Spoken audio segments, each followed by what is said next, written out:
Alright, this is part 2 of this engine install. My 81 Chev truck.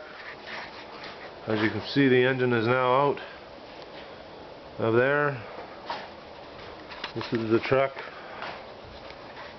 Yeah, got the door halfway open. It's pretty cold out, minus 20 or so.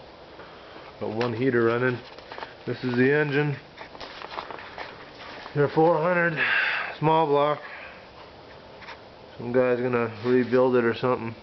It's a good engine, runs pretty good. Bit oily. Original engine. This number is 3030817. And that's basically it. It's out of there, ready to be picked up.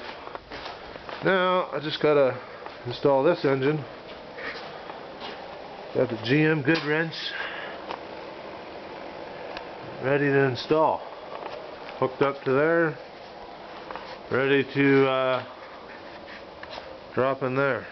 So I'll make another video once it's in the truck, and then as you can see, I got one heater running. It's freaking cold out, but I'll make another video when it's in there. Alright, thanks.